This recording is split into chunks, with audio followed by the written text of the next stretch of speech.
Allora, detto questo, poi ci spostiamo anche naturalmente sui locali da ballo, abbiamo ancora parecchio tempo. Io volevo un po' soffermarmi ulteriormente anche sull'aspetto fiscale e poi soprattutto lei ha una ricerca recente, insomma recente, abbastanza fatta da Sole 24 Ore. Sì, l'aspetto fiscale, come ho accennato prima, è un aspetto molto delicato. L'impresa agrituristica, proprio per agevolare questa attività che veniva considerata depressa, umile, cioè l'attività agricola, ha una agevolazione fiscale rilevante, molto, molto vantaggiosa. Il reddito viene tassato in base al reddito agricolo, non c'è obbligo di emissione dello scontrino fiscale. Anche dal punto di vista dell'IVA ci sono delle agevolazioni notevolissime con riduzione della base imponibile. Quindi non c'è l'obbligo, questo serve anche per informazione dei nostri telespettatori di conoscenza, insomma, mentre la ricevuta fiscale deve mettere il ristorante assolutamente, lo sappiamo, ci possono essere anche controlli esterni, l'agriturismo non è tenuto. E non è neanche soggetto agli studi di settore e agli indici di ricettività. Quindi quello che dichiara alla fine lo dichiara quasi di sua spontanea volontà, in sostanza, perché non c'è neanche modo di andare a verificare a meno di non fare una verifica induttiva, cioè una verifica come fa la Guardia di Finanza approfondita, ma riescono a farne pochissime perché è una ricerca che richiede tempo, uomini, spendita di denaro, di energie, insomma. Mentre l'attività economica che non rientra nello studio di settore, già l'anno dopo riceve la letterina dell'Agenzia delle Entrate e dice: caro imprenditore, tu non sei in regola, per cui o paghi e ti adegui oppure vieni qui e mi spieghi perché hai dichiarato meno di quello che secondo noi avresti dovuto dichiarare e mi spieghi spiegandomelo che sei stato ammalato, che hai dovuto chiudere, eccetera. Non devi spiegarmi che hai lavorato meno perché non ti credo. E lì c'è un problema di prova gravissimo.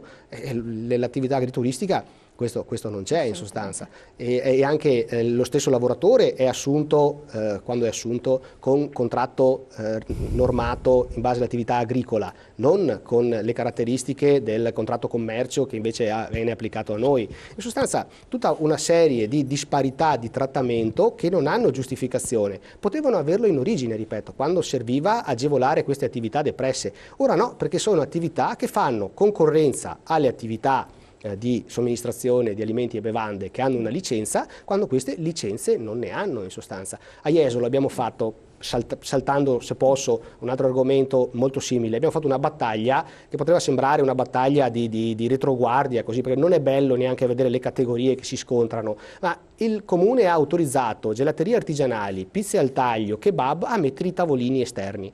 Ora, se io ho la pizzeria o una gelateria o un bar e per avere il tavolino esterno devo avere una licenza, chi non ha la licenza e quindi non ha il bagno, per esempio, perché deve avere il tavolino esterno? Allora, che differenza c'è tra la gelateria artigianale e il bar gelateria? A questo punto, il fatto che il servizio viene fatto al tavolo, vabbè, la prendo dal banco e mi siedo al tavolo e consumo.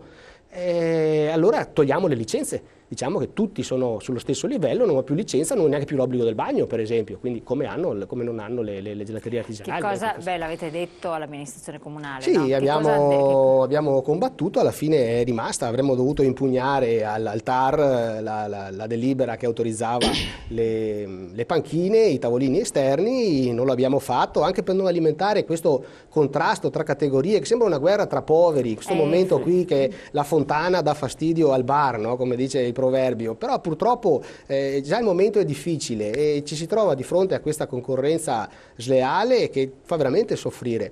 Accennavamo prima all'indagine del Sole 24 Ore. Maggio 2012, la Guardia di Finanza, ponte del 1° maggio, fa un accertamento su agriturismi e bread and breakfast in Italia. Il 30% delle attività controllate è irregolare. Fanno sanzioni per migliaia di euro, trovano 1000 dipendenti in nero in una verifica di pochi giorni. Ora, questo dà l'idea di che evasione si nasconda anche in questo mondo e tra l'altro come venga snaturata l'idea iniziale di attività agrituristica, perché ad essere felice di questa verifica è la Coldiretti. La nostra omologa dice: è vero, fate bene a verificare, perché non ci possono essere 20.000 agriturismi in Italia, Insomma, perché vuol dire che c'è qualcuno che imbroglia e non è neanche nell'interesse della categoria degli agricoltori che rispetta la legge avere questa concorrenza in casa sleale. Quindi anche Coldiretti è sulla nostra linea. Va bene l'agriturismo, quello vero però, non l'agriturismo finto che fa ristorazione. Assolutamente. Anche se non la riguarda, cosa ne pensa di questa questione? Penso che l'abusivismo faccia male sempre a tutti quanti, a qualsiasi tipo di attività.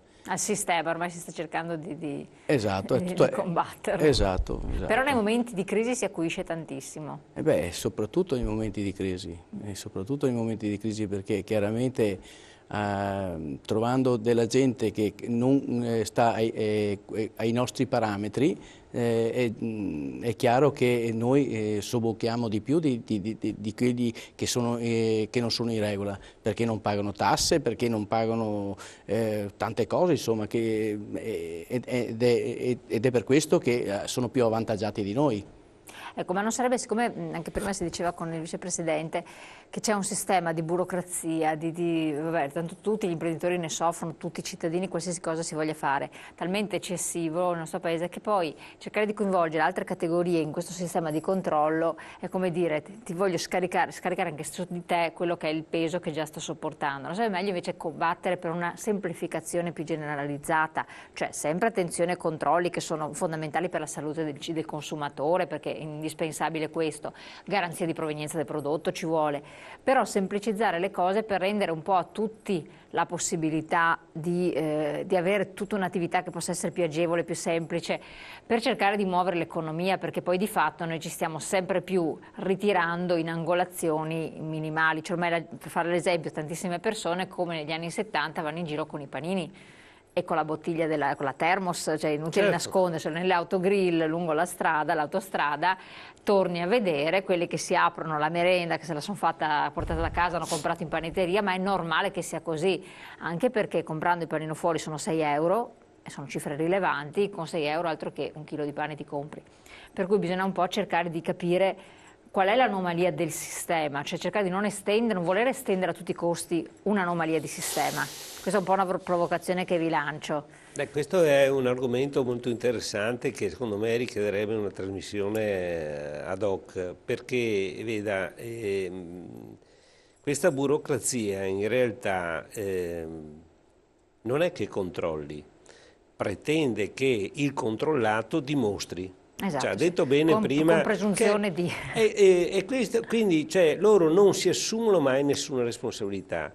La liberalizzazione, per quanto mi riguarda, è un sogno che non arriverà mai, perché liberalizzare significa responsabilizzare chi deve controllare, quindi le amministrazioni,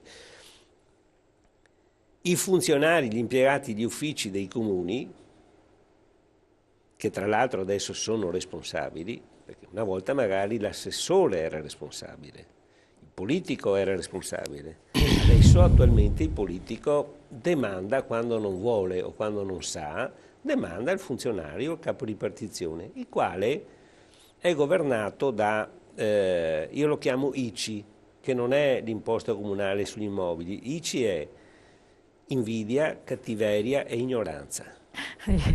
Siamo rientrati nei vizi capitali. Invidia, cattiveria e ignoranza. Allora il commerciante, l'esercente, comunque il lavoratore autonomo è un evasore, è uno che io sono dottore, sono avvocato, sono ingegnere, sono architetto, prendo la paghetta. Tu hai la terza media, vendi patate, vendi scarpe, vendi e vai via in macchina fuori serie, quindi sei un evasore, io sono più bravo. Questo è un concetto che sarà difficile, forse fra 2 o 3 generazioni riusciremo a debellare una cosa del genere. Cioè, in realtà il lavoratore autonomo è uno che intraprende, che rischia del proprio e che non trovando lavoro pubblico, non trovando il posto di lavoro, si inventa un'attività e crea ricchezza. Questa è la verità. Crea ricchezza a prescindere, che sia un evasore o che non sia un evasore, comunque crea ricchezza. Certo. Perché voglio ricordare che quasi tutte le aziende pubbliche, da Montedison eccetera, hanno creato sì tanti posti di lavoro, ma hanno creato dei posti di lavoro finti, perché hanno sempre chiuso in perdita, non hanno mai creato ricchezza. Noi stiamo creando ricchezza. Sì, se lei parla di questo concetto l'altra sera che avevamo del sindacato del pubblico impiego, le direbbe tutto il contrario, che sostenitori strenui del contrario, che il pubblico dipendente crea ricchezza. Io sono pronto ad avere qualsiasi tipo di confronto, Non è così, non è così, perché parlavamo prima in qualche minuto di break, prima cioè il fatto che per chiudere una pratica, ci vogliono degli anni per chiudere una pratica che è normalissima, è una pratica semplicissima edilizia, ci vogliono degli anni, significa che quel signore che doveva investire 100 lire, e questi 100 lire sono rimasti fermi 3-4 anni, non hanno prodotto ricchezza e quei 100 lire avrebbero potuto creare lavoro per il territorio e con il moltiplicatore 7 avrebbero prodotto lavoro per altri 700 lire, forse credo di essere sufficientemente chiaro. Invece grazie all'insipienza o l'ignavia di chi doveva approvare questo progetto nel giro di 20 giorni, di 30 giorni, o applicare il silenzio assenso, questi 100 lire non sono stati spesi, quindi non abbiamo creato ricchezza. Cioè la stasi anche del momento economico italiano è perché non ti consentono di creare ricchezza. Siamo lenti, rallentati. Ma non siamo lenti, siamo rallentati. Abbiamo lici, abbiamo invidia, cattiveria e ignoranza. E allora non va più bene, non va più bene. Non va più bene che il calzolaio, il bottegaio, l'artigiano produca ricchezza, perché se produce ricchezza guadagna più di me che sono capo ripartizione, che sono impiegato, che sono... non va bene sta cosa. Quindi ragazzi è molto semplice il discorso, ognuno deve fare il suo, l'imprenditore deve guadagnare e deve pagare le sue tasse.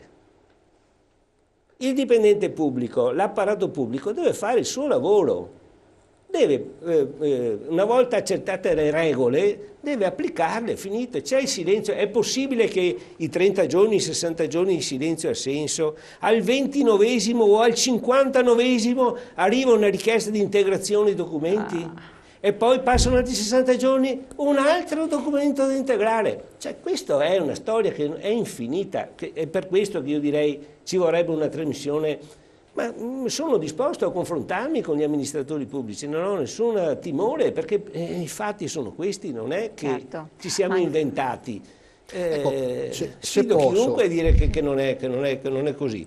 Se posso, tutti questi, come si diceva qualche anno fa, lacci e lacciuoli, no, che imbrigliano la nostra economia, rallentano la concorrenza e impediscono all'impresa di evolversi e di migliorarsi. Ma anche perché ormai molti imprenditori, scusi, faccio una piccola parentesi, vanno all'estero perché vanno all'estero e si rendono conto, a parte che i pagamenti sono certi, ma che tutto è rapidissimo, per cui a un certo punto hanno la certezza che fuori le cose funzionano diversamente. Sì, la nostra burocrazia si è espansa in una maniera talmente mostruosa, no, che ha invaso, ha trasformato l'amministrazione in burocrazia. Non si amministra più, ma c'è la burocrazia che invade ogni settore dell'attività. Questo soffoca le imprese, per cui le altre attività che in qualche maniera sono al di fuori di questo controllo burocratico, perché non è un controllo vero, è un controllo burocratico, un controllo di carte che spesso non serve a niente. Queste attività che sono al di fuori sono agevolate. Quindi potrebbe essere, come il messaggio che lei giustamente ha lanciato, noi non è che vogliamo trasportare questa burocrazia, questo burofante e schiacciare anche le altre, ingessare. Ma sarebbe bene che questa burocrazia sparisse e che tutti fossimo messi in grado di lavorare. La mano invisibile di Adam Smith, no? Diceva il birraio che lavora non lavora per il bene della collettività, perché lui guarda il suo profitto, ma guardando il suo profitto dà lavoro, paga le tasse, migliora la sua attività e quindi lavora nell'interesse di tutti, ma ci devono lasciar lavorare. Se è impossibile lavorare perché parliamo di Jesolo, poi lascio la parola a Giancarlo perché è il suo settore. Adesso va di moda consumare l'aperitivo eccetera praticamente in strada. Voi vedete le strade centrali di Jesolo, no? La nostra via Bafile, la strada centrale, ci sono i locali più belli, quelli più alla moda. Non solo a Jesolo, un po' in generale. Un po' dappertutto. Il locale è aperto perché non amano più i giovani restare all'interno, ma amano stare in strada, stare fuori. Abbiamo anche l'isola pedonale più lunga d'Europa, quindi di sera è bello perché si sta in strada, ci si guarda, piace o non piace, ai giovani piace e l'imprenditore dà quello che i giovani richiedono. Ora, se questo viene avversato in tutte le maniere, perché crea disordine, disturbo, eccetera, è chiaro che si va a soffocare ulteriormente un'attività. Stiamo combattendo a Jesolo contro questo, perché gli schiamazzi, i rumori, certo, se superiamo il limite di tollerabilità dobbiamo essere sanzionati. Noi non difendiamo mai chi non rispetta la legge, noi difendiamo chi rispetta la legge, però ci vuole anche un'attenzione all'attività commerciale che crea ricchezza e attira turismo, attira persone. Giusto Giancarlo? Certo. Giusto, adesso prendiamo, da questo passiamo direttamente ai locali da ballo, le discoteche e quant'altro. Pubblicità e poi ci dedichiamo a questo.